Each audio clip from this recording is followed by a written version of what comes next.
नमस्कार दोस्तों, मैं दुर्गेश अपने इस YouTube चैनल पर सभी दोस्तों का हार्दिक अभिनंदन करता हूं, स्वागत करता हूं, खरमकदम करता हूं। आज मैं फिर नए जोश के साथ में एक फिर साइटोजेनेटिक्स की कड़ी में साइटोलॉजी का एक पार्ट साइटोजेनेटिक्स से उसकी कड़ी को मैं जैसे कि सेल डिवीजन चला रहा था, सेल साइकिल, उसी के कड़ी को मैं आगे बढ़ाते हुए फिर से मैं एक नए टॉपिक्स के ऊपर आज बात करने वाला हूँ। वैसे मैं आप सब दोस्तों से ये पूछना चाहता हूँ कि कैसे हैं। सही, आशा करते हैं कि आप सब लोग अच्छे होंगे। मैं भी अच्छा हूँ सही, और बहुत एग्रेसिव मतलब बहुत ज़्यादा सही खुश हूँ और बहुत ज़्यादा सही मतलब एनर्जेटिक भी हूँ, और एनर्जेटिक होकर मैं ये वीडियो पर डे बना रहा हूँ आप लोग के लिए। तो थोड़ा सा लाइक बनता सही, और मतलब मैंने फिर ये कह दूँ इस वीडियो को स्टार्ट करने से पहले अगर आप मेरे इस यूट्यूब चैनल पर नए हो तो कृपया मेरे इस यूट्यूब चैनल को सब्सक्राइब करना ना भूलें। सही, अच्छा लगे तो और शेयर भी करें सही, और लाइक भी करें।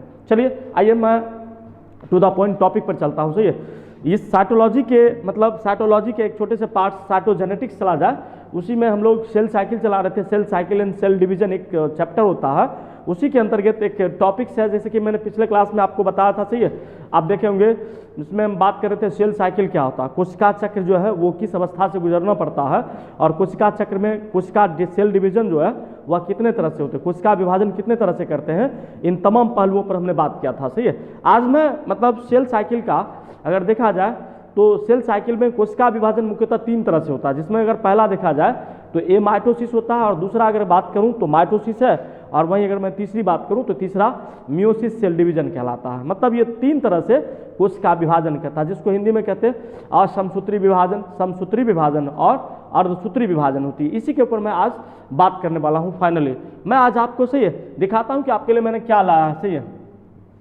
आज मैं बताने वाला हूं ये माइटोसिस के बारे में। सही है, जिसको हम लोग असूत्री विभाजन कहते हैं। सही है, मतलब ये कहा जाए कि डायरेक्ट न्यूक्लियर डिवीजन है। सही है, डायरेक्ट न्यूक्लियर डिवीजन है। सही है, डायरेक्ट जो है केंद्रक डिवीजन करता है, विभाजन करता है। सही है, और एमाइटोसिस कहता है, एमाइटोसिस डिवीजन करता है। वैसे मैं बता दूं से एमाइटोसिस डिवीजन क्या है। सही है, कोशिका विभाजन की एक अवस्था है। सही है, ऐसे जिसको भी समझाया जाए वो हर एक पार्ट कोशिका विभाजन की अवस्था होती है, जिसमें मुख्यतः 1 सेल से 2 सेल बने या 1 सेल से 4 सेल बने। सही है, जिस तरह से कंडीशन रहता है उस तरह से सेल का मैन्युफैक्चरिंग होता है, सेल फॉर्मेशन करता है। सही है, तो सेल जो है आगे बढ़ता है। तो ये माइटोसिस को हिंदी में असूत्री विभाजन या असमसूत्री विभाजन भी कहते हैं। सही है, वैसे मैं इनका इतिहास अगर बताऊं, हिस्ट्री की बात करूं तो सही है, डिस्कवर्ड बाय रॉबर्ट रेमैक। सही है, रॉबर्ट रेमैक एक वैज्ञानिक थे। सही है, मतलब इन्होंने क्या किया, ये माइटोसिस को सर्वप्रथम देखा था। रॉबर्ट रेमैक मैं हिंदी में भी लिख दिया हूं ताकि आपको दिक्कत ना हो। सही है, और लगभग इस मतलब सेल डिवीजन का जो आविष्कार था वह 1855 में देखा गया था। सही है, 1855 में मतलब सर्वप्रथम इस सेल डिवीजन के बारे में सुना गया था, देखा गया था। इसके बाद जो है मतलब इसको लेकर चला गया था। वैसे कुछ खास नहीं होता ये माइटोसिस सेल डिवीजन जो है, कुछ खास नहीं है। से कुछ वैज्ञानिकों की मान्यता है सही है कि इसमें देखिएगा कि जो स्पिंडल फाइबर होता है वो नहीं बनता है। स्पिंडल फाइबर नहीं बनता, तो स्पिंडल फाइबर अगर आप देखेंगे तो बैक्टीरिया में भी नहीं आता। तो इनको मतलब इनका मानना है कि ये माइटोसिस डिवीजन का जो विभाजन होता है, सेल जो डिवीजन करता है वह मुख्यतः बैक्टीरिया में ही होता है। और वैसे देखा जाए वैज्ञानिक ये भी कहता है कि जहाँ पर मान लीजिए जो सेल रोगग्रस्त होता है, तो रोगग्रस्त सेल में जो है ये कोशिका ज़्यादा विभाजन करता है। रोगग्रस्त सेल में प्राय जैसे मान लीजिए अगर घाव भी जो है हो जाए सी, तो घाव के वाउंड मार्क्स को भरने के लिए से वहाँ पर जो कोशिका डिवीजन करता है, इसके ऊपर भी जो है ये माइटोसिस काम करता है अच्छे से। ये मैंने बताया, आप याद रखिएगा, ये माइटोसिस सेल डिवीजन को रॉबर्ट रेमैक ने दिया था। सही है, और 1855 ईस्वी में इसको लाया था। वैसे देखिए मैं बात करता हूँ अब ये माइटोसिस सेल डिवीजन है क्या, मतलब इनमें कौन कौन सी स्टेज आती है। वैसे मैं पहले इजी भाषा में समझा देता हूँ, फिर आप देखिएगा।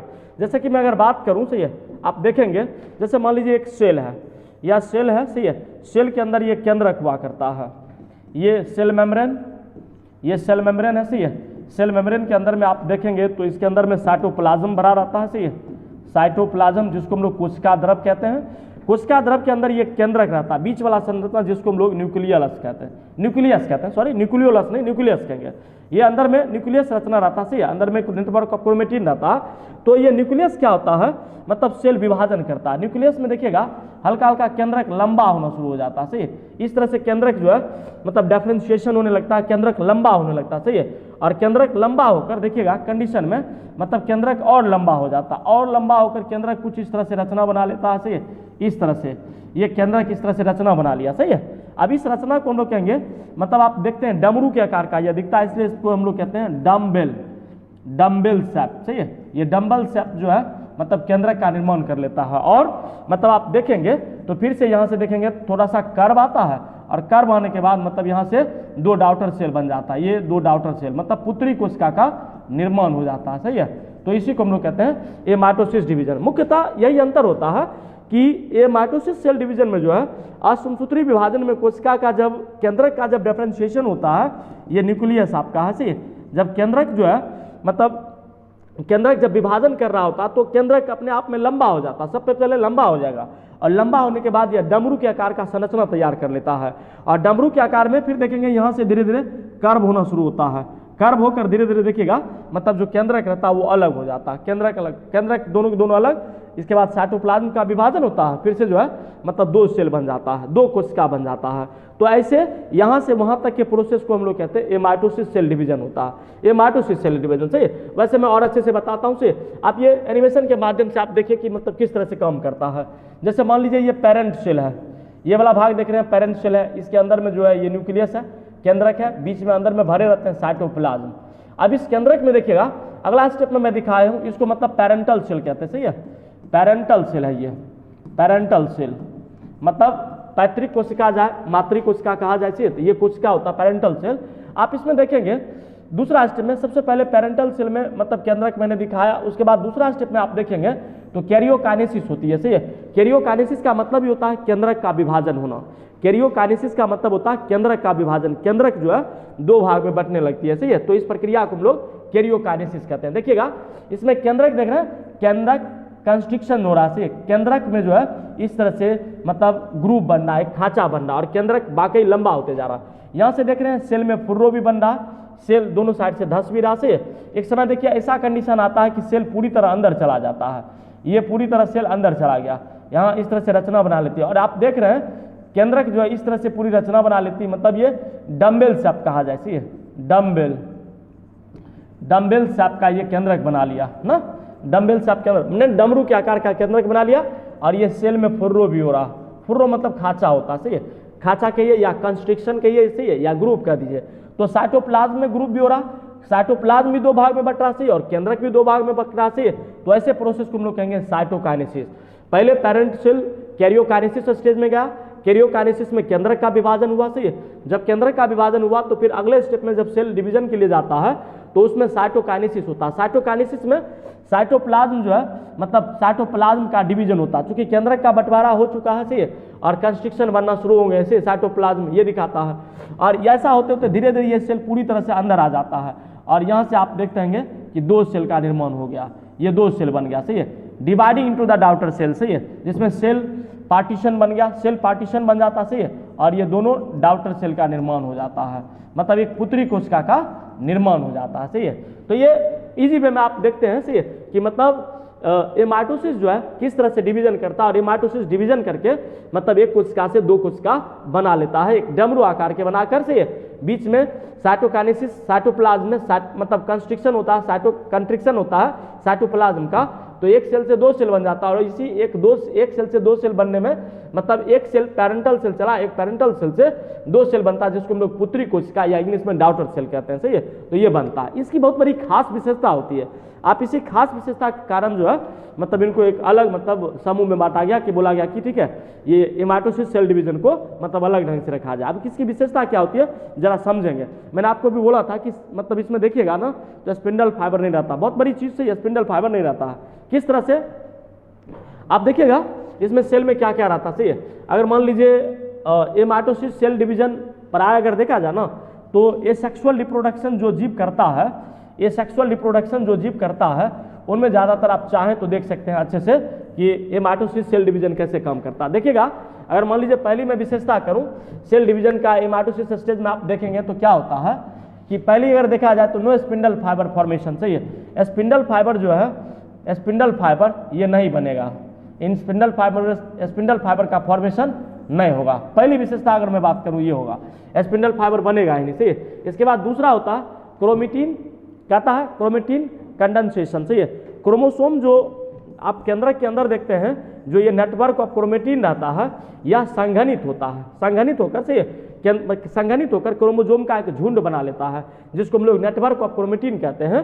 तो ये नेटवर्क ऑफ क्रोमेटिन से इसका संघनन नहीं हो पाता। सही है, कंडेंसेशन नहीं हो पाता, सही है, संघनन नहीं हो पाता है, ठीक है, जिसके कारण जो है क्रोमोसोम एक जगह इकट्ठा नहीं हो पाते हैं, सही है। ये दूसरा सबसे प्रमुख विशेषता है जिसको मैंने लिखा है, मतलब नो क्रोमेटिन कंडेंसेशन होता है। अगर मैं तीसरी ओवरऑल बात करूं, सही है, इसकी फीचर्स की, तो आप देखेंगे इसमें डिस्टिंक्टिव मतलब क्रोमोसोम फॉर्मेशन, सही है, क्रोमोसोम जो बनता है जैसे कि माइटोसिस हो या मान लीजिए मियोसिस सेल डिवीजन करता है, समसूत्री विभाजन हो या मान लीजिए असूत्री विभाजन होता है, तो उनमें जो है क्रोमोसोम बनता है और क्रोमोसोम जो है हटता है, बनता है, से फिर दिखाई पड़ता है।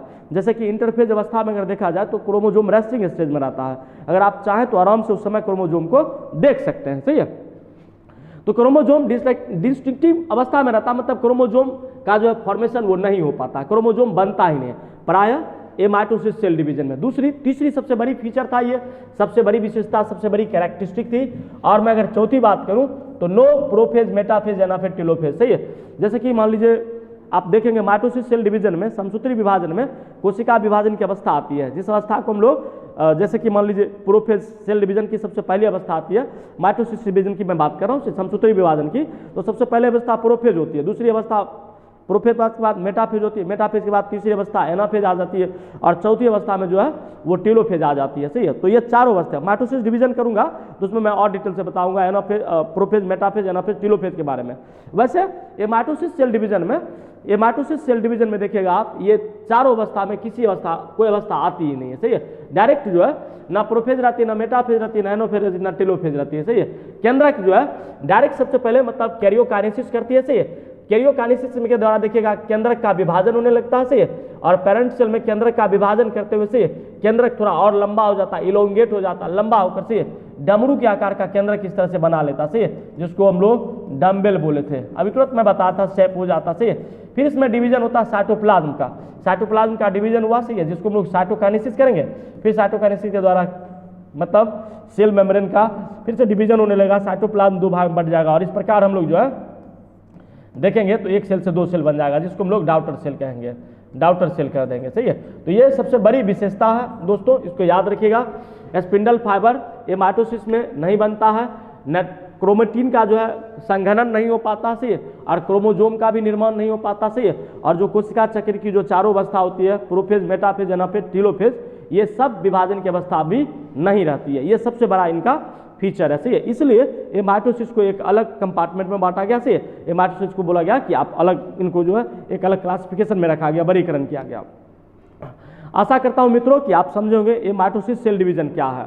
अभी मैं पूरी तरह से ओवरऑल में बहुत ज़्यादा बात कैसी है ये माइटोसिस के ऊपर, सही है। आशा करता हूं कि आप अच्छे से समझे होंगे। एनीवे, सही, आपको अगर किसी प्रकार की दिक्कत हो, सही है, तो आप हमारे कमेंट बॉक्स में कमेंट कर सकते हैं, सही है, मैं उसका फिर से जवाब दूंगा लेके, सही है। अच्छा लगे तो वीडियो को आप लाइक भी करना ना भूलें, सही है, दोस्तों को शेयर करना भी ना भूलें, सही है। और हमारे इस यूट्यूब चैनल पर जो भी बंदे नए हों, सही, कृपया मैं उनसे आग्रह करता हूँ कि फिर से आप मतलब मेरे इस यूट्यूब चैनल को सब्सक्राइब कर दें, सही है, ताकि आने वाला नोटिफिकेशन आप तक आसानी से पहुंच सके और आप इस वीडियो का आनंद ले सके, आप देख सकें, सही है। इसको मैं मतलब हर एक दिन जो है बायोलॉजी को बड़े ही स्पेशली ढंग से तैयार करता हूँ, सही है, और हर एक टॉपिक्स को इतनी मतलब नीट एंड क्लीन समझाता हूँ, सही है, आपको बताता हूँ ताकि आप आसानी से इन चीज़ों को समझ जाए, आपको समझने में किसी प्रकार की दिक्कत ना हो, सही है। एनीवे, आपको दिक्कत हो तो आप हमें बताएं, सही है, हमारे कमेंट बॉक्स में कमेंट करें ताकि मैं आपका जवाब दे पाऊँ, सही है। बस फिर से मैं आपको धन्यवाद देता हूं कि आप पर डे हमारे वीडियो को देखते हैं, सही है, और इससे आप मतलब लाभ भी उठाते हैं। थैंक्स फॉर वॉचिंग, सही है, बाय।